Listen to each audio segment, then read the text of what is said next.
परमात्मा को पाने तथा उसका वास्तविक लाभ प्राप्त करने के लिए पवित्र बाइबल में प्रमाण है कि प्रभु ने मनुष्य को अपना ही स्वरूप बनाया। 6 दिन में सृष्टि रचकर 7वें दिन विश्राम किया। कुरान शरीफ में प्रमाण है कि हजरत मोहम्मद को खुदा स्वयं कह रहे हैं कि मैंने तुम्हें उस परमात्मा की महिमा बताने के लिए भेजा है। वो परमात्मा कबीर है जिसने 6 दिन में सृष्टि रची तथा 7वें दिन तख्त पर जा विराजा। उसकी खबर किसी बाखबर से पूछकर तो देखो। कृपया अवश्य सुनिए जगत गुरु तत्वदर्शी संत रामपाल जी महाराज के अमृत वचन। दर्शकों, प्रत्येक श्रद्धालु अपने गुरु को सच्चा गुरु मानता है, उनके द्वारा बताई गई सभी भक्ति साधना करता है। आज हम आपको एक ऐसे ही श्रद्धालु का अनुभव सुनाने जा रहे हैं।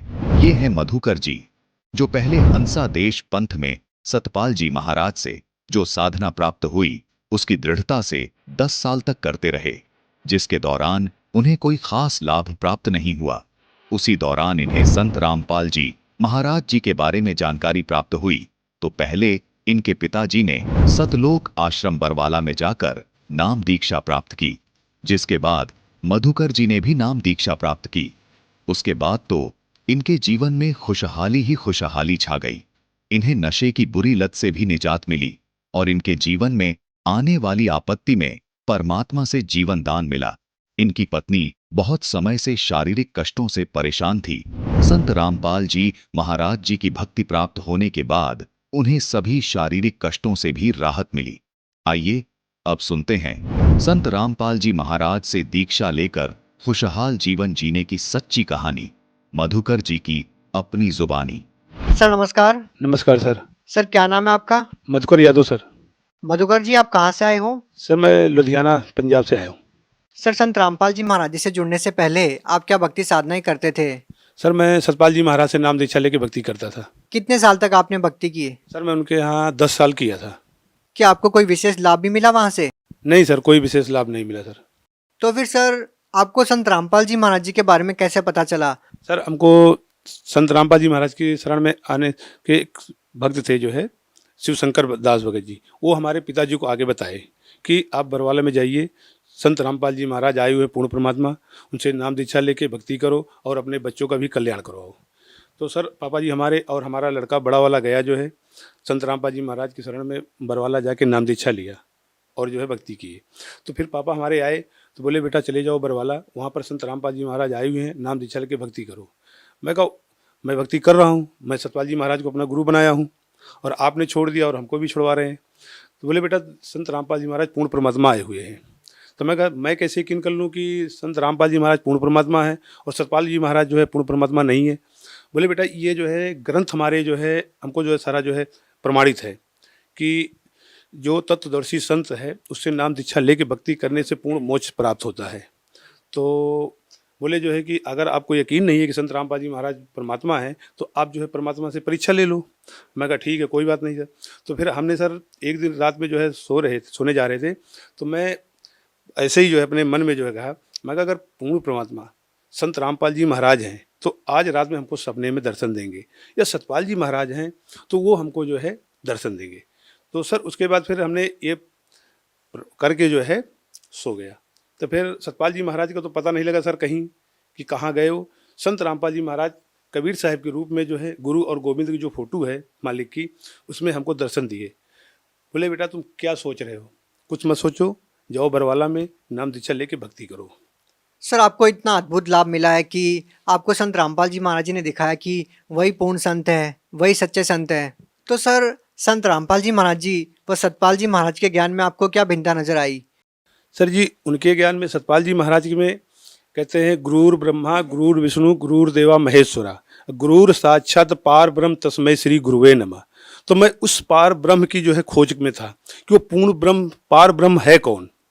तो सतपाल जी महाराज बताते हैं कि प्रकाश रूप में जो है वही ब्रह्म है, वही पूर्ण परमात्मा है। और संत रामपाल जी महाराज बताते हैं सर कि जो है ये जो प्रकाश हम देखते हैं ये जो है ज्योतिरंजन काल का है। संत रामपाल जी महाराज की शरण में जाने से हमको उस पूर्ण परमात्मा की प्राप्ति हुई, जो पूर्ण परमात्मा इस टाइम कबीर साहिब संत रामपाल जी महाराज के रूप में आए हुए हैं। हाँ जी सर। तो सर संत रामपाल जी महाराज से नाम दीक्षा लेने के बाद और क्या लाभ मिले आपको? सर हमको सबसे पहले लाभ तो हमको ये हुआ कि हमारे जीने का यहाँ पर धरती पे पैदा होने का जो है हमको जो है पूर्ण प्राप्त हुआ कि संत रामपाल जी महाराज के समय में हमारा जन्म हुआ और हम संत रामपाल जी महाराज से नाम दीक्षा लेके हमको मोक्ष प्राप्त। और क्या लाभ मिला सर? सर हमको मेन लाभ ये हुआ कि हम एक दिन जो है हम दुकान, छोटी सी दुकान है साइकिल की अपनी लुधियाना में, तो हम आए जो है छुट्टी करके, हमारी भगमती जो है बैठी हुई थी पंखा चालू करके, 9:30 बजे से पंखा राइट टाइम चल गया था। उसके बाद 1:45 पंखा उन्होंने बंद कर दिया। उसके बाद हम आए 1:30 बजे, हमने बटन दबा, पंखा चलाया, बैठ गया। फिर उसके बाद मैं कहा चलो परमात्मा का जो है थोड़ा सा सतनाम का जाप कर लेता हूँ।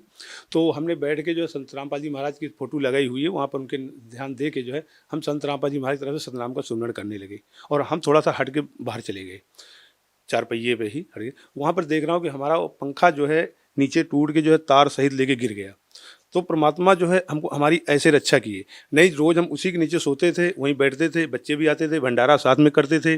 मालिक ने एक तो लाभ वहाँ पर दिया कि हमको जो है बचा दिया, बच्चों को बचा दिया। एक दिन रात में जो है ऐसे ही पंखा गिरा, भगवती और हम दोनों आदमी सो रहे थे, बीच में पंखा गिरा, किसी को कोई चोट नहीं लगी।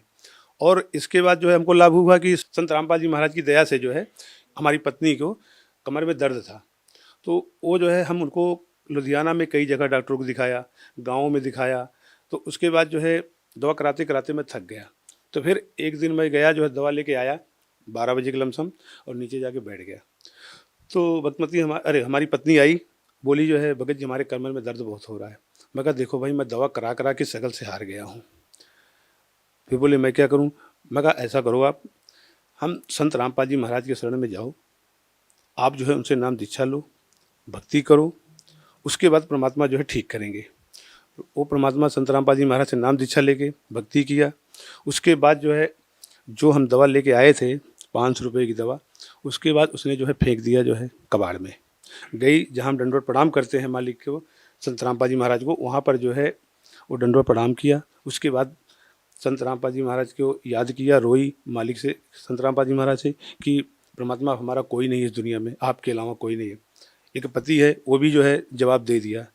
अब हमारी कमर नहीं दर्द हो ठीक होगा तो हम क्या संत रामपाल जी महाराज परमात्मा हम ऐसे ही जो है रहेंगे, जो है बहुत बड़ी ज़िंदगी है, कैसे हमें व्यतीत करेंगे। तो इतना कहते कहते रोते रोते वहीं पर सो गई। फिर उसके बाद आधा पौना घंटा के बाद उसको होश आया। तो रात में, उसी रात में परमात्मा संत रामपाल जी महाराज बोलते हैं बेटा चिंता ना करो। उसको प्रसाद दिए, बोले बेटा ये लो प्रसाद खाओ और परमात्मा की भक्ति करो, मालिक दया करेंगे। तो उस दिन से लेकर आज तक लगभग 5 साल हो गए, कमर में दर्द नहीं हुआ।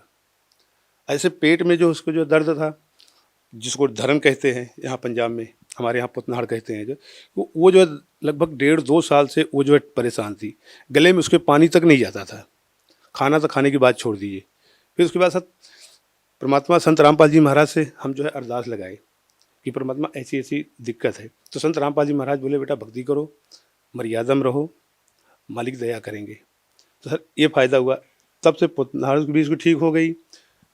सर जैसा कि संत रामपाल जी महाराज जी के अनुयायी बताते हैं कि पहले वो काफ़ी नशा करते थे और संत रामपाल जी महाराज जी से नाम दीक्षा लेने के बाद उनका नशा छूट गया। क्या सर आपके साथ भी कोई ऐसा अनुभव है? हाँ जी सर। सर मैं बीड़ी, पान, जर्दा बहुत खाता पीता था। हमारी साइकिल की दुकान है, आपसे पहले भी बता चुका हूँ सर। वहाँ पर मैं बीड़ी और सिगरेट जो है, पान जो है हमेशा रखे रहते थे। हम भी खाते थे, जो हमारे साथ में आते थे उनको भी खिलाते थे। तो उसके बाद जो है हम, आपसे पहले बता दिया हूँ सर, जो है कि मैं सतपाल जी महाराज से नाम लिया था, 10 साल हो गए थे, हमारी एक बीड़ी नहीं छूटी, बहुत कोशिश किया। तो फिर उसके बाद जो है पापा बोले हमारे जो है बेटा जाओ वहाँ पर तुम्हारा नशा भी छूट जाएगा। मैं कहा चलो ठीक है कोई बात नहीं, चलते देख लेते। वहाँ पर गए सर, तो बरवाला जो है आश्रम, जब हम स्टेशन पहुँचे तो वहाँ पर सर पहले मैं सिगरेट खरीदा, वहाँ मैं सिगरेट खरीद के पिया बस पे चढ़ते हुए। तो वहाँ पर जो भगत, जो नाम दीक्षा लिए थे पहले भगत, वो बोले भाई सिगरेट कौन पी रहा है? मैं कहा जी मैं पी रहा हूँ। बोले यहाँ सिगरेट नहीं पीना। मैं कहा क्यों? बोले यहाँ पर सिगरेट नहीं पीना जो है ये संत रामपाल जी महाराज का जो है बस है जो है। मैं कहा जी ठीक है, अगर संत रामपाल जी महाराज के अंदर शक्ति है तो फिर हमको जो हमारा सिगरेट छुड़वा देंगे, हम नहीं पियेंगे। बोले ये बात है? मैं कहा हाँ जी। बोले ठीक है कोई बात नहीं, चलो जो है। मैं गए आश्रम में, वहाँ पर गए जो है, तो उसके बाद फिर देखा जो है, वहाँ का देखा जो है क्या है जो है, फिर वहाँ पर नाम दीक्षा लिया। तब से लेकर आज तक नाम लेके 2013 में नाम लिया सर, तब से आज तक हमने जो है बीड़ी सिगरेट पान की तो बात छोड़ो सर, मैं किसी को दुकान पे अपने बैठने तक नहीं देता हूँ, ना उसका मैं साइकिल रिपेयर करता हूँ। सर आप भगत समाज को क्या संदेश देना चाहते हैं? हर समाज को यही संदेश देना चाहता हूँ, जितने भी संस्था से सारे जुड़े हुए हैं, कि आप अपना मान अभिमान छोड़कर संत रामपाल जी महाराज से नाम दीक्षा लेके अपना भक्ति करो, अपने बच्चों का, अपने परिवार का कल्याण करवाओ जो है। जी धन्यवाद। नमस्कार सर। अब जगत गुरु तत्वदर्शी संत रामपाल जी महाराज जी के सत्संग के माध्यम से उस अद्वितीय आध्यात्मिक ज्ञान के बारे में जानते हैं, जिसके माध्यम से आप भी प्राप्त कर सकते हैं ऐसे आध्यात्मिक, मानसिक और भौतिक सुख जो अभी तक आपने सिर्फ मीराबाई, ध्रुव, प्रहलाद जैसे कुछ ही भक्तों की जीवन कथा में सुने होंगे। अब सुनिए तत्वदर्शी संत के संग शास्त्र अनुकूल भक्ति सत्संग, ऐसा अद्वितीय आध्यात्मिक ज्ञान जिसका है सर्वधर्मों के पवित्र शास्त्रों में प्रमाण। हम उस दायरे में रहकर केवल वही विचार विमर्श करते रहते हैं, उन्हीं परंपराओं का निर्वाह करते रहते हैं, जिस कारण से हमें कोई ऑब्जेक्शन नहीं होता कि जो हम कर रहे हैं ये गलत भी होगा। और गलत और ठीक का ज्ञान सत्संग से होता है। सत्संग स्वयं परमात्मा ही कर सकते हैं। तीन लोक और भवन चतुर्दश कोई नहीं सत्संगी। तीन लोक और भवन चतुर्दश कोई नहीं सत्संगी। गरीबदास जी ने कहा है कि 14 लोकों में और इन 3 लोकों में कोई भी सत्संगी नहीं है। सत्संगी मीन जिसको यथार्थ अध्यात्म ज्ञान हो, सच्चा ज्ञान हो। एक परमात्मा कबीर जी को छोड़कर उसने जो ज्ञान दिया उसके अतिरिक्त कोई सत्संग ही नहीं है। तो पुण्यात्मा, जो व्यक्ति प्रथम बार ये सुनता है कि किसी को भी ज्ञान नहीं, तो उसके यह बात गले उतरे को नहीं। कारण क्या है कि हमने अज्ञान सुन रखा है, ज्ञान कभी सुना ही नहीं। आपको बहुत बार सिद्ध किया है कि देवी पुराण के अंदर गीता प्रेस गोरखपुर से प्रकाशित 28 से लेकर 28-29 पृष्ठ पर स्पष्ट किया है। प्रथम स्कंद में व्यास जी पूछ रहे हैं नारद जी से। नारद जी बता रहे हैं कि व्यास जी पूछ रहे हैं नारद जी से कि किस भगवान की भक्ति करनी चाहिए, कौन सक्षम है, कौन समर्थ है। तो नारद जी कह रहे हैं कि एक समय मेरे पिता ब्रह्मा जी को यह देखकर बड़ा आश्चर्य हुआ कि भगवान विष्णु जी समाधि लगाए बैठे थे। ब्रह्मा जी ने पूछा कि हे देवेश्वर, सारी सृष्टि के पालक, आप किसकी भक्ति करते? तो विष्णु जी ने कहा कि मैं दुर्गा की भक्ति करता हूं, देवी की। अरे इससे ऊपर मैं किसी को भगवान नहीं मानता, मैंने पता ही नहीं। मेरे लिए ये फाइनल गॉड है देवी, मैं इसकी भक्ति करता हूं। फिर 7वें स्कंद में देवी 562 पृष्ठ पर हिमालय राजा को ज्ञान देते समय श्री देवी जी कहती है कि राजन, तू और सब बातों को छोड़ दे, एक ब्रह्म की पूजा करो। ब्रह्म ज्योत निरंजन काल 21 ब्रह्मांड का जो मालिक है, उसका ओम नाम है। ओम नाम के जाप से तुम ब्रह्मलोक में चले जाओगे। वो ब्रह्मलोक में रहता है, वो ब्रह्म। गीता ज्ञान दाता ये ब्रह्म है। और श्री कृष्ण जी में प्रवेश करके ये गीता का ज्ञान दे रहा है। 8वें अध्याय के 13वें श्लोक में स्वयं कहता है, ओम इति एकाक्षरम ब्रह्म विहारण माम अनुस्मरण ये परियाति तजन देहम सयाति परमाम गतिम। मुझ ब्रह्म का एक ओम मंत्र है, उच्चारण करके सिमरण करता हुआ ये परियाति तजन देहम, जो शरीर छोड़कर जाता है, सयाति परमाम गति, वो ओम से मिलने वाली परम गति को प्राप्त होता है। 8वें अध्याय के 16वें श्लोक में कहा कि ब्रह्मलोक में गए हुए प्राणी भी पुनरावृत्ति में उनकी जन्म मृत्यु होती है। गीता अध्याय नंबर 2 के श्लोक 12 में गीता अध्याय नंबर 4 के श्लोक 5 और 9 में गीता अध्याय नंबर 10 के श्लोक नंबर 2 में गीता ज्ञानदाता कहता है, अर्जुन तेरे और मेरे बहुत जन्म हो चुके, तू नहीं जानता, मैं जानता। इससे सिद्ध है कि ब्रह्म भी नाशवान है। गीता अध्याय नंबर 18 के श्लोक नंबर 62 में, गीता अध्याय नंबर 15 के श्लोक नंबर 1 से 4 में गीता ज्ञानदाता कहता है कि संसार रूपी वृक्ष ये उल्टा लटका हुआ पीपल का वृक्ष समझो, ऊपर को जो जड़ है वो तो पूर्ण परमात्मा है, परम अक्षर ब्रह्म है, और अन्य इसके जो नीचे को शाखाएं हैं, जो संत इन सभी विभागों को बता देगा संसार रूपी वृक्ष की, स वेदवित, वो तत्वदर्शी संत है। उसके पश्चात परमेश्वर के उस परम पद की खोज करनी चाहिए। तत्वदर्शी संत के मिलने के उपरांत तत्व ज्ञान रूपी इस शस्त्र से अज्ञान को काट के, यानी इसको अच्छी तरह समझ कर उसके पश्चात परमेश्वर के उस परम पद की खोज करनी चाहिए, जहां जाने के बाद साधक फिर लौटकर कभी संसार में नहीं आते।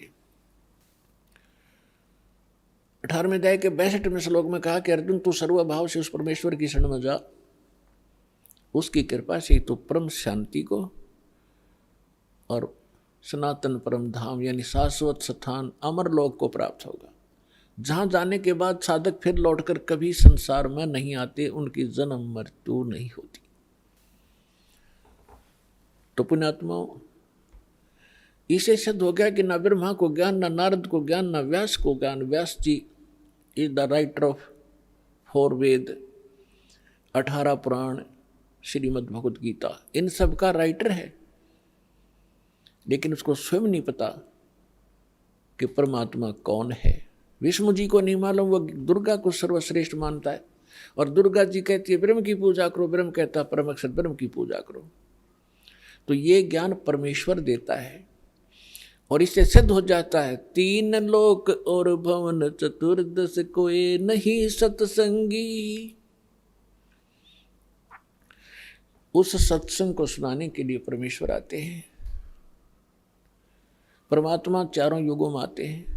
पुण्यात्माओं, आज तक आप श्रद्धालु हो, भगवान के लिए लगे हुए हो, परमात्मा की भक्ति भी करते थे, रामायण महाभारत की कथाएं भी सुनने में रुचि खूब रखते थे,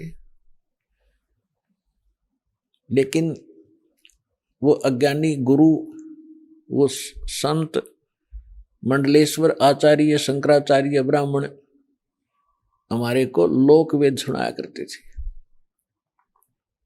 वो सत्यनारायण कथा सुनाया करते थे श्री विष्णु जी को आधार मानकर।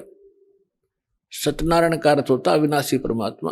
श्री देवी भागवत के अंदर 3रे स्कंद में सचित्र मोटा टाइप गीता प्रेस गोरखपुर से प्रकाशित के 123 पृष्ठ पर श्री विष्णु जी कहते हैं अपनी माता दुर्गा की महिमा गाते हुए, तुम शुद्ध स्वरूपा हो, ये सारा संसार तुम से उद्भासित हो रहा है। मैं ब्रह्मा और शंकर आपकी कृपा से विद्यमान है। हमारा तो आविर्भाव माने जन्म, तिरोभाव माने मृत्यु हुआ करता है। हम नित्य नहीं है, हम अविनाशी नहीं है, आप ही नित्य हो। जैसे इनकी बुद्धि काम करे थी, आप प्रकृति देवी हो। भगवान शंकर भी कहते हैं कि हे माता, यदि भगवान विष्णु के बाद उत्पन्न होने वाले ब्रह्मा भी आपके पुत्र हैं, तो मैं तमोगुणी लीला करने वाला शंकर क्या आपकी संतान नहीं हुआ? अर्थात मुझे भी जन्म देने वाली तुम ही हो। और ये हमारे शंकराचार्य आचार्य, ये नकली गुरु ब्राह्मण है। ब्रह्मा विष्णु अजर और अमर हैं, सर्वेश्वर हैं, कोई माता पिता नहीं है। खाक पड़ा इन्हें सदग्रंथों को। ये खाक टीचर थे जिसने सिलेबस का ज्ञान नहीं, मूर्ख बना रखा था हमारे को। इस अज्ञान को हटाने के लिए स्वयं परमेश्वर आते हैं। चारों युग में मेरे संत पुकारे, को के कहा हम हेल रे, हीरे माणक मोती बरसे, ये जग चुगता ढेल रे। चारों युग में परमात्मा कहते हैं हम आए, और अच्छी आत्माओं को मिलते हैं, उनको तत्व ज्ञान से परिचित कराते हैं। फिर वो मुझसे परिचित होकर के वो महापुरुष भी मेरी महिमा को यथार्थ रूप में सुनाते हैं, लेकिन कोई सुनने वाला नहीं होता, क्योंकि अज्ञान घना होता है। और परमात्मा कहते हैं हम भी, मैं भी आता रहता हूं प्रत्येक युग में भिन्न भिन्न रूप बनाकर, और ये हमारे ज्ञान को ना सुन करके हम यथार्थ ज्ञान, यथार्थ भक्ति विधि रूपी हीरे मोती लालों की वर्षा करते रहते हैं, जगह जगह ज्ञान सुनाते हैं। लेकिन ये भोली आत्मा हीरे मोती लालों को ना पहचान कर उनको ठोकर मारकर कंकरों की गठड़ी बांध कर वजन उठाए फिर रहे हैं। हम जो साधना कर रहे हैं बड़ी श्रेष्ठ है। गीता अध्याय नंबर 16 के श्लोक 23 और 24 में स्पष्ट कर दिया है कि शास्त्र विधि को त्याग कर जो मनमाना आचरण करते हैं, मनमानी पूजाएं करते हैं, उनको न तो सुख होता है, ना उनका कोई सिद्धि प्राप्त होती है, और न ही उनकी गति होती है। फिर साधना करते किस लिए? अब जैसे जितने भी हमारे धर्म गुरु हिंदू धर्म के क्या नाम देते, ओम नमः शिवाय, ओम नमः भगवते वासुदेव, हरे कृष्ण राधे राधे श्याम मिला दे, राम राम हरे हरे, सहस्रनामा विष्णु जी का, और घने चतुर और घने सुपीरियर मानते हो, कहते ओम ओम, बस ओम सबसे बड़ा नाम। तो पुण्यात्माओं, हरे राम हरे कृष्ण किसी भी सदग्रंथ में मंत्र नहीं, ओम नमः शिवाय किसी ग्रंथ में नहीं, ओम नमो भगवते वासुदेव किसी ग्रंथ में नहीं। जो शास्त्र अनुकूल साधना है वो परमेश्वर ने स्वयं आकर बताई है, और अपनी उन प्यारी आत्माओं को बताई है, और उनको थोड़ी हिदायत दे दी थी कि जब तक इस कलयुग के अंदर ये बिजली पीढ़ी का समय नहीं आवे, इसको डिस्क्लोज ना करना, लिख देना। लिख रखी सभी महापुरुषों ने अपने अमृतवाणी में एफिडेविट लिख रखे हैं कि हम ये जाप करा करते हैं, ये मंत्र श्रेष्ठ है, इसी से मोक्ष संभव है। लेकिन सिलेबस को समझना स्टूडेंट के स्तर का काम नहीं है। पढ़ भी लेगा तो उसको समझ नहीं सकता, अप्लाई नहीं कर सकता, इसलिए टीचर गुरु की आवश्यकता होती है। तो जो गुरु रूप में परमात्मा आए थे, सतगुरु रूप में, फिर जिन महापुरुषों से मिले थे उनको अधिकार दिया था ज्ञान सुनाने का, और फिर अब इस दास को भेजा है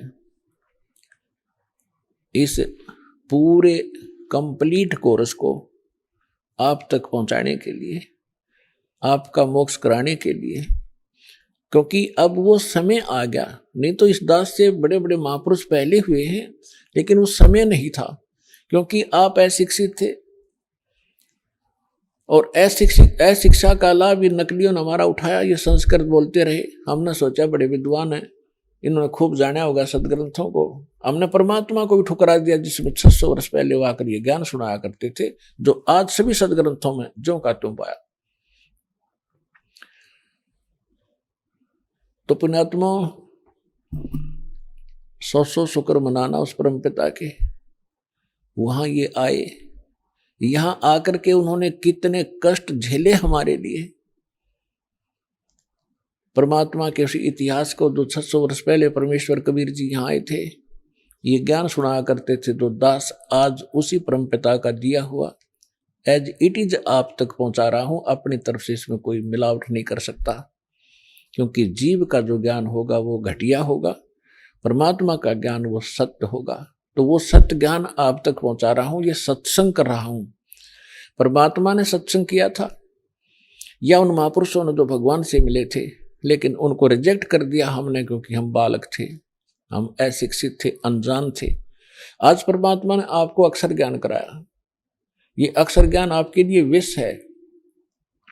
बेशक आप कितने विद्वान पाक गए हो, डॉक्टर, इंजीनियर, जज, वकील बन गए हो, भगवान की भक्ति नहीं है तो खाक है ये। एक रोजी रोटी तो कहीं चला ले इंसान, कल मृत्यु होगी, गधा अपने कुत्ता अपने के खाज लग गए, और क्या खाओगे फिर?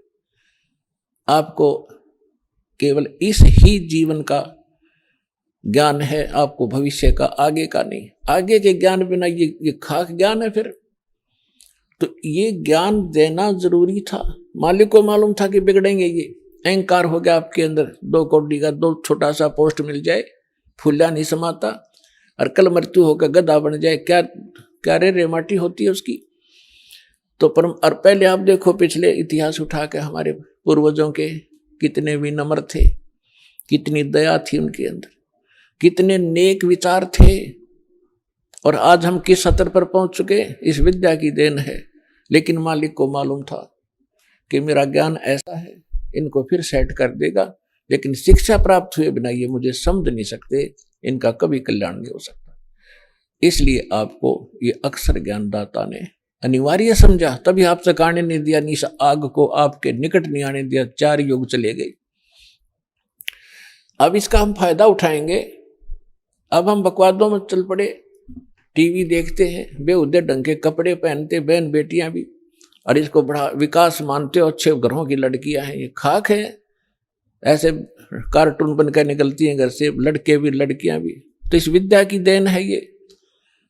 अब इस ज्ञान से हमें पता चलेगा, लज्जा आया करेगी हमें ऐसे ऐसे बकवाद करने में, और हम भगवान भजेंगे और अपना कल्याण करवाएंगे। सतगुरु आए दया करी, ऐसे दीन दयाले, बंदी छोड़ व्रतास कहा, जठरगनी प्रतिपाल। सतगुरु आए दया करी, ऐसे दीन दयाल। होय होय, हम किसी भयंकर गलती करके आए सतलोक में, बड़ी थाली का ठोकर मार के आए हम, और आज हम एक टुकड़े के लिए कोई देश जाता है, कोई परदेश जाता है, उसके लिए गरीबदास साहिब जी कहते हैं, उत्तर दक्षिण पूर्व पश्चिम फिरदा दाणे दाणे नो, सर्व कला सतगुरु साहिब की, हरि आए हरियाणे नु।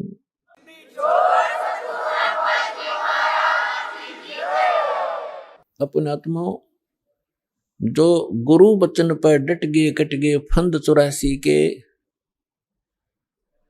भाई जो गुरु बचन पर डट गए कट गए फंद 84 के,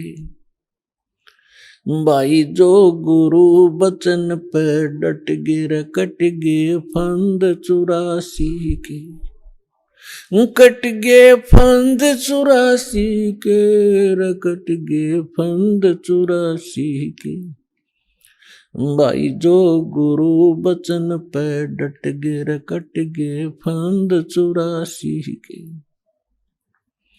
वस्तु मिली ठोड़ की ठोड़ मिट गई, मन पापी की दौड़, वस्तु मिली ठोर की ठोड़ मिट गई, मन पापी की दौड़। ये भरम मिटे मथुरा काशी के, भरम मिटे मथुरा काशी के, भाई जो गुरु बचन पे डट गए कट गए फंद 84 के। पुण्यात्मा, गुरु का वचन पालन करना इस भक्ति मार्ग में अति अनिवार्य है। और गुरु केवल वही ज्ञान और वही आदेश देता है जो आपके हित में होते हैं। एक भक्त कह रहा था जी, उसने कभी प्रश्न किया होगा, दास को तो इतना ध्यान नहीं रहता क्योंकि लाखों की संख्या में एक महीने में भक्त मिलते हैं। 5 वर्ष पहले उसने दीक्षा ली थी 2008 में। वो कह रहा था जी मैं अमेरिका जाने की तैयारी कर रहा हूं। तो उसने अभी बताया, कहने लगे जी आप ये बोले कि भाई आड़े यही अमेरिका बना दूंगा जब तू विश्वास करेगा तो वो आज बता रहा था जी मुझे ऐसे दया कर दी दाता ने, समय पर टूक नहीं था, कर्जा सिर पर बहुत गना था, आज सारा सुख दे दिया और यहीं पर बढ़िया काम चला दिया। तो पुण्यात्माओं, गरीबदास साहिब जी कहते हैं, पूर्व पश्चिम उत्तर दक्षिण तू फिरदा दाने दाने नु, और सर्व कला सतगुरु साहिब की, हरि आए हरियाणे नु। मालिक ने पहचान कर धक्के खाते फिरते हो तुम, लगो एक बार भक्ति पर, सारे सुख दे और मोक्ष भी देगा आपको।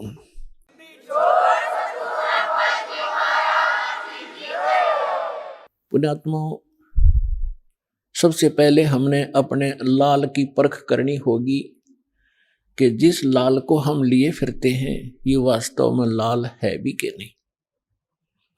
तो उस परखने के लिए हमारे पास कुछ पैमाना होना चाहिए। तो पैमाना कौन सा होगा? सदग्रंथ प्लस में उन महापुरुषों का आंखों देखा एफिडेविट कि परमात्मा जिनको मिले। तो आज आपको एक झलक परमात्मा की सुनाएंगे।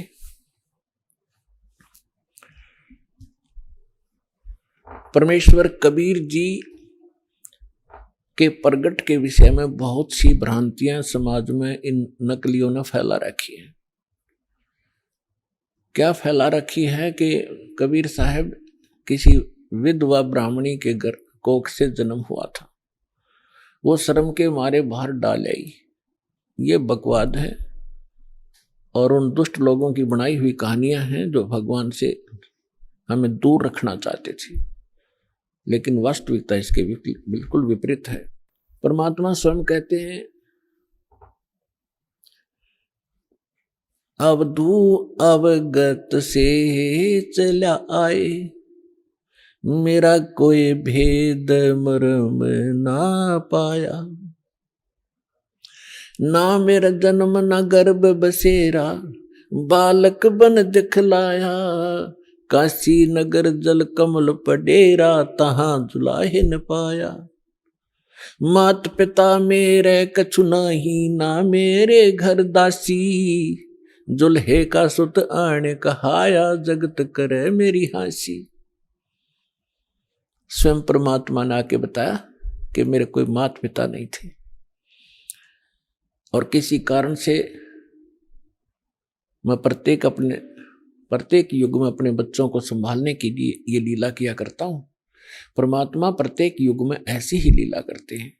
कमल के फूल पर आकर शिशु रूप धारण करते हैं। एक सतिथि इनकी ऐसी है यहाँ आने की, और वैसे जब चाहे कभी भी एक साधु रूप में, अन्य रूप में कभी प्रकट होकर के अच्छी आत्माओं को मिलते हैं, उनको ज्ञान देते हैं। तो जब परमात्मा कलयुग में आए सन 1398 संवत 1455 ज्येष्ठ उत्तरते की पूर्णमासी, ज्येष्ठ सुधी पूर्णमासी को ब्रह्म मुहूर्त में, ब्रह्म मुहूर्त होता है सूर्य उदय होने से 1.5 घंटा पूर्व, सतलोक से आए मालिक और एक शिशु रूप धारण करके और नीचे को गति की। उस समय बनारस के अंदर, काशी के अंदर एक रामानंद नाम के बहुत बड़े विद्वान प्रसिद्ध थे। उनके विषय में माना जाता था कि इन्होंने 4 वेदों को, 18 पुराणों को, श्रीमद् भगवत गीता को ठीक ढंग से जाना है, जिस कारण से वो प्रचार किया करते थे। और उन्होंने 1400 ऋषि शेष बना रखे थे, जो उनके द्वारा बताए गए ज्ञान को आगे जनता में प्रचार किया करते थे। स्वामी रामानंद जी एक ब्राह्मण के अतिरिक्त अन्य किसी जाति मजहब वाले को अपना शिष्य नहीं बनाते थे। अन्य को वो एक हेय समझते थे, अपने से घटिया मानते थे। अब उन्होंने 1400 ऋषि पंडित शिष्य बना रखे थे। उनमें से एक अष्टानंद नाम के ऋषि थे, और वो प्रतिदिन एक लहर तारा नामक तालाब था, आज भी है, लेकिन अब तो वो सिर्फ एक यादगार रूप में ही रहा है। और उस लहर तारा तालाब, उसका नाम कैसे पड़ा? गंगा दरिया का जल वर्षा के दिनों में जब फुल स्विंग पर चलती है तो गौ घाटों के ऊपर से वो ओवरफ्लो होकर लहरों के द्वारा उछल उछल कर एक बहुत बड़ी झील में समा जाता था, भर जाता था, उसको लहर तारा नामक तालाब कहने लगे। और उसका फिर सारा वर्ष बहुत सुंदर स्वच्छ जल रहता था, क्योंकि गंगा के जल में एक विशेषता है कि ये खराब नहीं होता, क्योंकि ये जल सतलोक से आया है। परमात्मा ने एक सैंपल भेज रखा कि हमारे लोक में ऐसे पदार्थ हैं, ना दूध कभी खराब होते, दरिया बहती है, ना दही और मक्खन खराब होते, वहां का ऐसा मटेरियल है। ये एक सैंपल है आपके लिए, ये विश्वास करने के लिए कि वहां ऐसे पदार्थ, जब ऐसे लोक में और ये जल खराब नहीं होता, वहां तो लोक ही एक विशेष है। तो समझदार को संकेत पर्याप्त है। उस लहर तारा तालाब के ऊपर ऋषि अष्टानंद जी प्रतिदिन अपने गुरुजी के द्वारा बताए गए उस साधना को भी करते थे, उसी में स्नान करते थे। एकांत स्थान, शांत स्थान पर वो भगवान की भक्ति का चिंतन किया करते थे। वो प्रतिदिन की तरह वो भी अपने चिंतन में स्नान करके बैठे थे। आकाश से क्या देखा अष्टानंद जी ने कि एक बहुत प्रकाश, तेज प्रकाश का गोला सा ऊपर से स्पीड के साथ आ रहा है। और वेद भी यही बताते हैं कि वो परमात्मा ऊपर के लोक में रहता है और उस वहां से गति करके आता है, बिजली विद्युत जैसी गति से यहां आकर हमें प्राप्त होते हैं। अष्टानंद जी ने देखा कि बहुत तेज प्रकाश कभी देखा नहीं ऐसा। जब उसने देखा तो उसकी आंखें सहन नहीं कर सकी, चरम दृष्टि बंद होगी। आंखें बंद होने के बाद उसने क्या देखा कि तो एक बालक है, शिशु रूप दिखाई दिया। जैसे हम सूर्य की तरफ देखते हैं प्रथम सीधा, तो हमारी चरम दृष्टि सहन नहीं कर पाती, आंखें बंद हो जाती हैं। आंखें जब बंद होती हैं या हम दूसरी साइड में देखते हैं तो सूर्य का प्रकाश रहित आकार दिखाई देता है और वो काफी देर तक आंखों में बना रहता है। ठीक यही दशा अष्टानंद जी की हुई कि उसने जब वो प्रकाश की तरफ देखा तो वो प्रकाश किसका था? सूर्य का, यानी परमात्मा का। और जब आंखें बंद की तो क्या देखा? वो शिशु का प्रकाश था, वो परमात्मा का प्रकाश था। दोबारा उसने जब आंख खोली तब तक वो प्रकाश लहर तारा तालाब के एक कोने में सिमट चुका था, समाप्त हो गया था। अब अष्टानंद जी अंदर ही अंदर बड़े खुशी हुए। उसने सोचा कि शायद आज मेरी कोई भक्ति की विशेष उपलब्धि मुझे हुई है और इसके बारे में अपने गुरु जी को बताऊंगा। वो उठकर चले गए। अपने गुरु रामानंद जी से कहा कि स्वामी जी, आज मैंने ऐसे ऐसे एक अजीबोगरीब घटना मेरे साथ हुई। हे प्रभु, ये मेरी भक्ति की उपलब्धि है या कोई मेरा भ्रम है? परमात्मा स्वामी जी ने कहा कि बेटा, ये न तेरी भक्ति की उपलब्धि है और न ही तेरी कोई भ्रम है। ऐसी लीला उस समय होती है जब ऊपर के लोक से कोई परम शक्ति या देवता लोग यहां पृथ्वी पर आकर के जन्म लेते हैं। किसी मां के गर्भ में प्रवेश किया होगा उन्होंने। ये तारे से जब टूटते हैं तो उसने बताया कि ऐसे लक्षण हैं। और वो कुछ दिनों में यहां इस काशी बनारस में किसी मां से जन्म लेकर के वो दिव्य शक्ति अपना कोई कार्य करने के लिए ऊपर के लोगों से आते हैं। अब जितना स्वामी जी ने ज्ञान था अपने शिष्य का समाधान किया, शिष्य संतुष्ट हुआ। अब इन ऋषि महर्षियों ने वही भगवान देखे हैं जो मां से ही जन्म लेते रहे। श्री राम, श्री कृष्ण और बाकी 18, 25, जो 8, 9 जो बताते हैं, ये ऐसे आते हैं। लेकिन ये भगवान वो है जो कभी मां से जन्म नहीं लेता, सबके जन्मदाता है, सबके विधाता है। उधर से नीरू और नीमा नाम के 2 पति पत्नी थे मुसलमान। वो उसी जीवन में ब्राह्मण भी थे। उसी जन्म में वो ब्राह्मण थे। गौरी शंकर पुरुष का नाम था सरस्वती, उसकी पत्नी का नाम था। गौरी शंकर भगवान शंकर के बहुत ज्यादा उपासक थे और नेक आत्मा ब्राह्मण थे। अन्य ब्राह्मण रोजी रोटी के लिए जनता को मिसगाइड करके अपना निर्वाह के लिए मिसगाइड करते थे। दक्षिणा आदि कुछ अटपट करके ग्रहण करते थे। तेरा पितर ऐसे रुष्ट हो गया है, इतने पैसे चढ़ा दे, ऐसा पाठ करवा दे। वो ऐसा नहीं करता था। वो केवल शिव जी की कथा सुनाते थे शिव पुराण से, और जो भी उसकी दक्षिणा आती थी अपने निर्वाह के लिए रखकर बाकी शेष भंडारे में लगाते थे। तो उनके अनुयायी बहुत अच्छे तरह परिचित थे कि बिल्कुल निष्पक्ष कथाएं करते हैं, निस्वार्थ कथाएं करते हैं, जिस कारण से उनकी काफी प्रसिद्धि काशी में हो रही थी। और अन्य जो नकली ब्राह्मण थे रोजी रोटी वाले, वो उससे घनी ईर्ष्या करते थे कि ज्यादा लोग इनको पसंद करने लगे, हमसे दूर होते जा रहे हैं। इस बात से मुसलमान काजी मुल्ला पीर खूब परिचित थे कि गौरी शंकर से अन्य जो धर्म गुरु हैं ब्राह्मण, ये अक्षुब्ध हैं और ये हिंदू धर्म का प्रचार घना कर रहा है। इसलिए उन्होंने बाई फोर्स गौरी शंकर सरस्वती को मुसलमान बना दिया। मुसलमान कैसे बना दिया? अपना जूठा पानी करके गली में खड़ा होकर और उनके ऊपर फेंक दिया, उनके कपड़े में फेंक दिया और उनके मुंह में डाल दिया।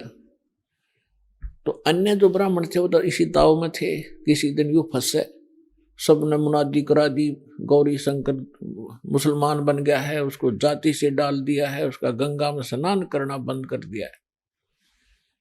अब सारे हिंदू उनसे बाइकाट कर गए, तो वो विवश हुआ। उनका नाम रख दिया नूर अली गौरी शंकर का, और नियामत रख दिया नीरू का, और उसकी पत्नी नीमा का नियामत। तो इस प्रकार फिर अपभ्रंश करके उनको नीरू और नीमा कहने लगे। अब पहले उनकी रोजी रोटी चलती थी कथा की दक्षिणा से, अब दक्षिणा मिलनी बंद होगी, रोजगार की समस्या हुई। उन्होंने एक सिंपल सा काम जिसमें कोई पैसा नहीं लगना था, ऐसा काम शुरू कर दिया कपड़ा बुनने का, और समय के बीत जाने पर उनको जुलाहा कहने लगे। नीरू नीमा निसंतान थे, उनका कोई संतान नहीं थी। 60-62 साल की उम्र उनकी हो चुकी थी। भले ही वो मुसलमान बन गए थे, लेकिन भगवान शंकर को दिल से भुला नहीं पाए थे। कोई भी आपत्ति आती थी या कोई विशेष कसक होती थी, भगवान शंकर को ही वो याद किया करते थे।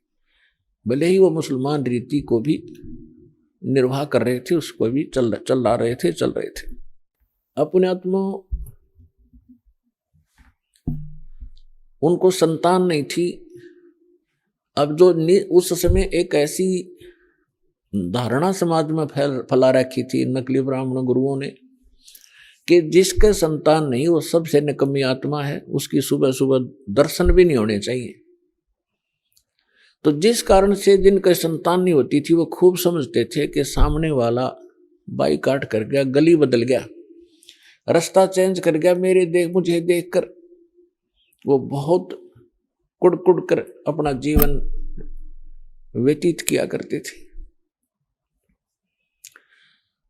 यानी संसार की परंपरा से उस व्यक्ति को जिसके संतान नहीं है वह सबसे मनहूस माना जाता था, और भगवान के अध्यात्म ज्ञान के आधार से वो परिवार, वो दंपति, वो पति पत्नी एक नंबर के हंस और पुण्यात्मा होते हैं। अभी आपने सुने जगत गुरु तत्वदर्शी संत रामपाल जी महाराज के मंगलमय सत्संग प्रवचन।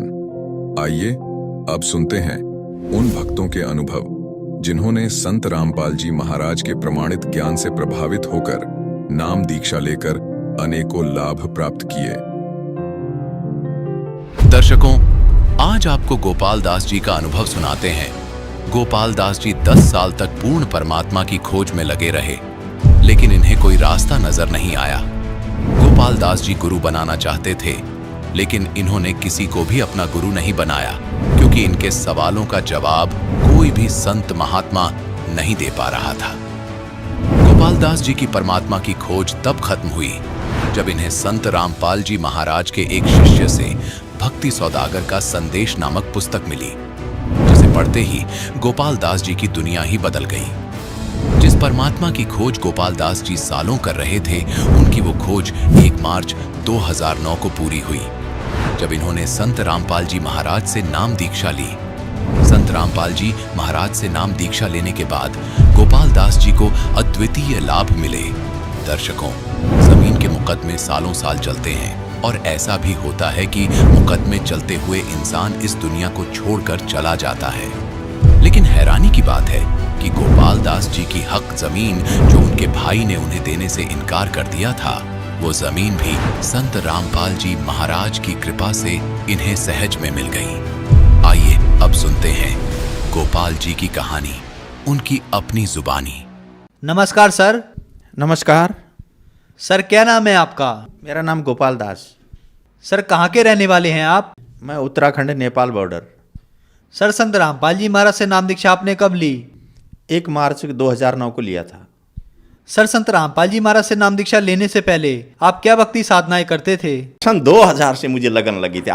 याद है मुझे वो बम्बई में जब मैं सुनता था अडगड़ानंद स्वामी जी का, आसाराम जी का, तब से मुझे लगन लगी थी कि अब मैं पता करूँगा। इतनी लगन लग गई मेरी, अरे बाबरे बाबरे।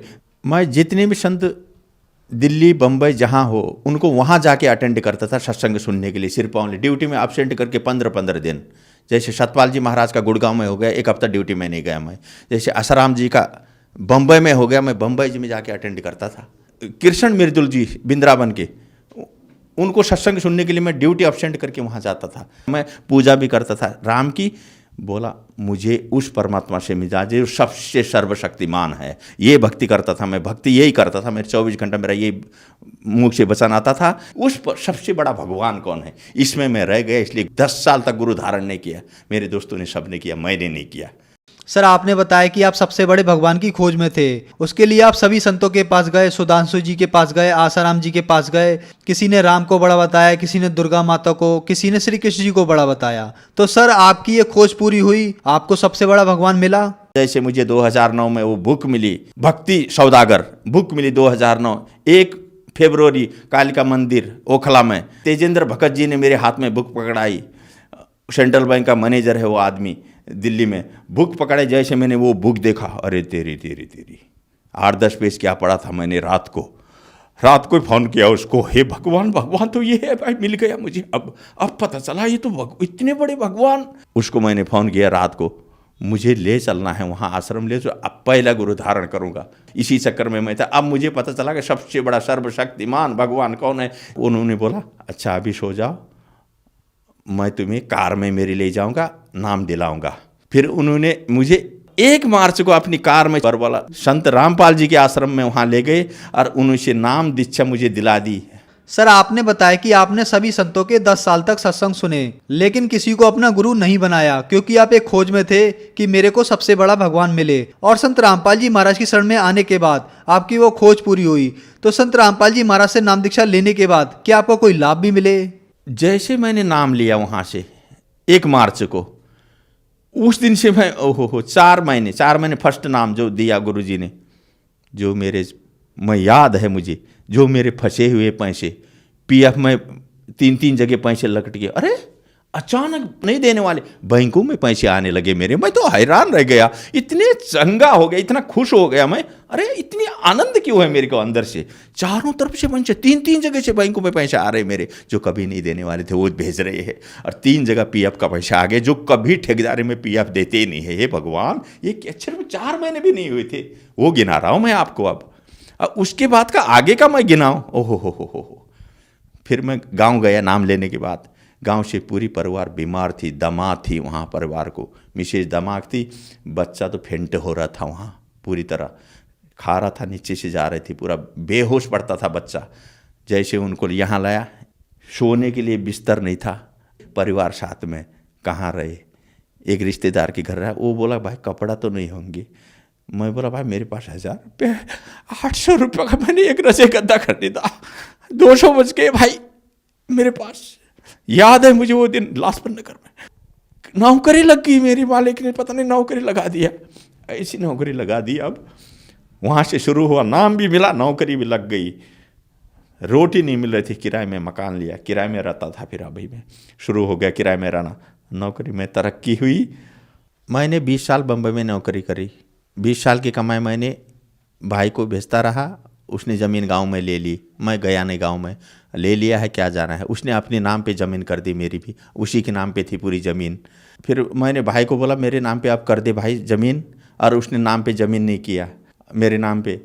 फिर मैं बच्चों को लेके दिल्ली आ गया, फिर मैं गुरुजी से अर्ज़ किया ज़मीन हड़पने की, 13 साल बाद गुरुजी से अर्ज़ किया। गुरुजी ने बोला बेटा तेरी ज़मीन मिलेगी, झगड़ा मत करना। और जैसे गुरुजी ने ऐसा आशीर्वाद दिया मुझे 2013 में, और जैसे बरवाला से सत्संग सुन के मैं घर में आया, दिल्ली में किराए में रहता था, और किराए में रहने के बाद 5वें दिन उसने गांव से पूरा कोर्ट का डॉक्यूमेंट पेपर भेज के, वहाँ का सब भेज के यहाँ आदमी को भेजा, और चल भाई तेरी ज़मीन तेरे नाम पे करता हूँ करके वो आदमी लेके मेरे को ढूंढ रहा है कि एड्रेस ढूंढ रहा है। किराए के मकान में रहता था मैं, ऊपर मकान वाले बोलता है कौन आया है देख। जैसे मैंने देखा वो तो गाँव का आदमी है, घर में आया, पूरा डॉक्यूमेंट टेबल में रख दिया, बोला ये देखो पहले तुम्हारी ज़मीन जो थी वो तुम्हारे नाम पे करने वाले है, अब चलो भर के। जैसे वहाँ से भी फ़ोन आ गया उसका भाई का, बोला आजा तुम्हारी ज़मीन तुम्हारे नाम पे करता हूँ। ये हम अनहोनी हो गए, घर में बाल बच्चे बीवी बड़ा खुश हो गई। जैसे मैं गया गांव में, उसको बोला चल फिर नाम पे कर दे। जैसे गए कोर्ट में, आहा वो देखते ही बनता है, पसीना पसीना हो गया वो पूरा।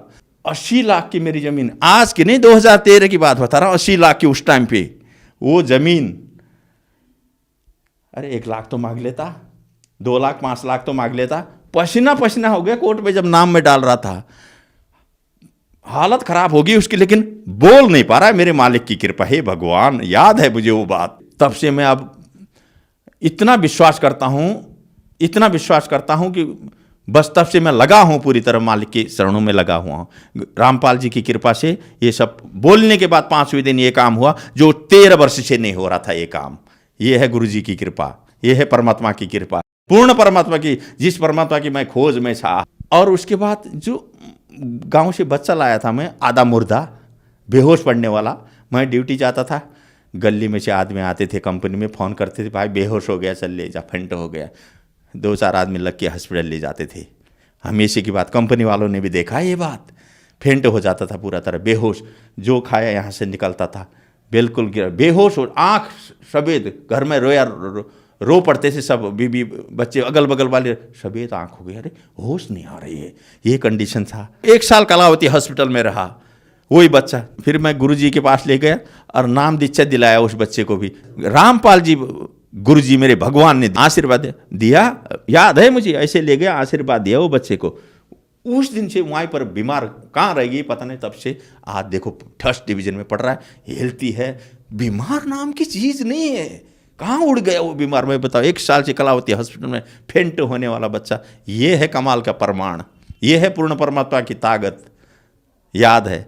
दूसरा लाभ बताता हूँ मैं आपको। नोटबंदी हो गई, 11 तारीख को मुझे कंपनी से पैसा लेके आया मैं, 40 नोट थे मेरे पास, 1000 के, 40,000 रुपये बैंक में रखने के लिए। रास्ते में गिर गई और 1.5 घंटा वहाँ लाइन पे लगा के, जैसे नंबर आया पैसा देखता हूँ पैसा नहीं है। हे मालिक ये क्या हो गया, वहीं पर अर्जी किया भगवान को। और मुझे पता है मालिक ने बोला था जब तक नियम और मर्यादा आपके पास है तो सब काम होंगे। और मैं नियम मर्यादा का पक्का ऐसे रहता हूँ, मैं जहाँ दुविधा हो मैं करता ही नहीं हूँ। इसलिए मेरे भगवान ने मेरी सुनी। रिटर्न आया 1.5 घंटे के बाद, रोड में, मेन रोड में जहाँ गाड़ी चल रही थी, पैसे रखे हुए 40,000 की गड्डी उठाया, बैंक में जमा करके। हे भगवान, ये अब क्या बताऊँ मैं, 10,000 20,000 ऐसे कई केस है मेरे, ऐसे केस है, सब मालिक ने पूर्ति किया। सुख शांति। अब देखो मैं करोड़पति हूँ इस समय, जिसके पास 0 पैसा नहीं था। याद करो ये परमात्मा रामपाल जी की कृपा है भाई, ये पूर्ण परमात्मा कबीर साहब की भगवान की कृपा है। ये देखो, एक दिन मेरे कंपनी में 10,000 रुपये वहाँ गिर गए थे बाथरूम में। सफाई वालों को मिला, उनसे पूछा मैंने, नहीं मिला। बोला जैसे मैं घर में आके 1.5 घंटे बाद जोत जगाया, जिसको पूछ रहा था वो नहीं बोलने वाले, उन्हें जो जगाते टाइम फ़ोन आ गया, फ़ोन उठाया, बोला तुम्हारे पैसे भाई मिल गए हैं, ले जाओ। ये होती है परमात्मा की कृपा, कोई खा नहीं सकता है। 7,000 का मोबाइल सफदरजंग हॉस्पिटल में, पीपल के पेड़ के पास खाना खाया, फ़ोन उधर भूल गया। हे मालिक फ़ोन जाने दो 7,000 का। रो के, याद है वो दिन मुझे अभी, रो के मैंने बोला मैं असुर निकंदन आरती कैसे करूँ अब बताओ।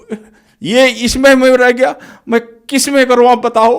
असुर निकंदन रमणी दोपहर को करनी थी मुझे। क्यों, मैंने जिंदगी भर एक भी चीज़ नहीं छोड़ा हूँ अभी तक, किसी कीमत पर रात दिन लगा के तीनों टाइम की आरती जो जो आपने बताया वो मैं पूर्ण किया हूँ और पूर्ण करूँगा। ये मेरी छूट जाएगी अभी मालिक। फ़ोन मेरा गायब हो गया। कंपनी में फ़ोन है, कंपनी वालों ने मुझे फ़ोन किया, दूसरा फ़ोन में घर में किया, ये कांटेक्ट हो कि वो फ़ोन मुझे 7,000 का दे के गया। क्यों दे के गया वो, अब बताओ ये क्या चीज़ है। ये पूर्ण परमात्मा की शक्ति, ये रामपाल जी गुरुदेव की शक्ति है। ये देख लो भाई, आंखों देखी प्रमाण बता रहा हूँ मैं। और दूसरा लाभ, पत्नी की दिमाग की बीमारी पूरी तरह दिमाग की बीमारी, और 5 साल से दवा ESI में चल रही थी। सांस लगना, वो हो जाना, संत रामपाल जी की कृपा से नाम लेने के बाद खत्म हो गई बीमारी पूरी तरह। बीमारी अब देखो कहाँ गई बीमारी। सर, संत रामपाल जी महाराज से नाम दीक्षा लेने के बाद आपको बहुत सारे लाभ मिले, तो जो समाज आज आपको देख रहा है और वो भी किसी न किसी बीमारी से ग्रस्त है, तो क्या वो भी संत रामपाल जी महाराज से नाम दीक्षा लेने के बाद ठीक हो सकते हैं?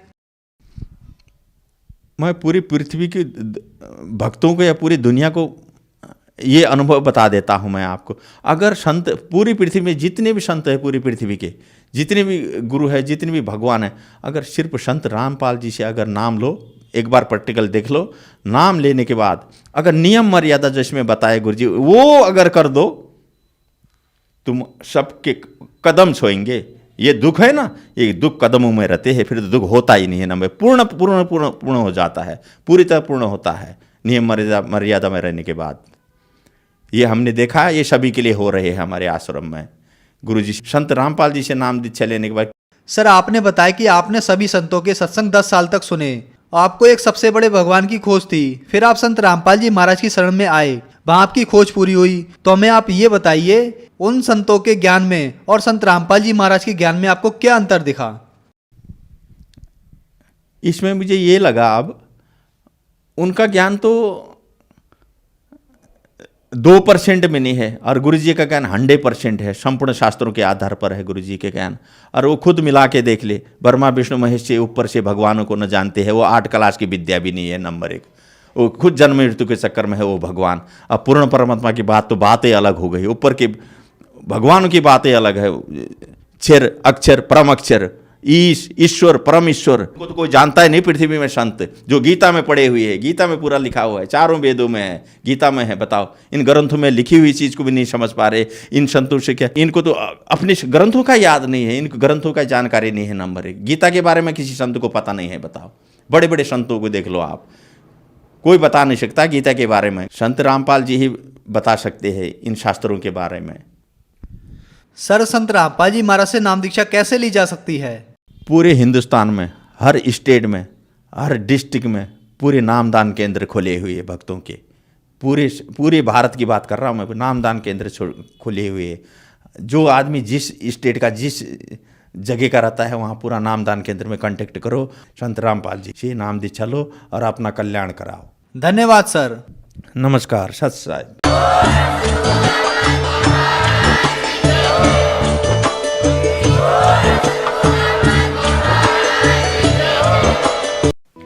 आप सुन रहे थे जगत गुरु तत्वदर्शी संत रामपाल जी महाराज के मंगल प्रवचन। अधिक जानकारी के लिए संपर्क करें।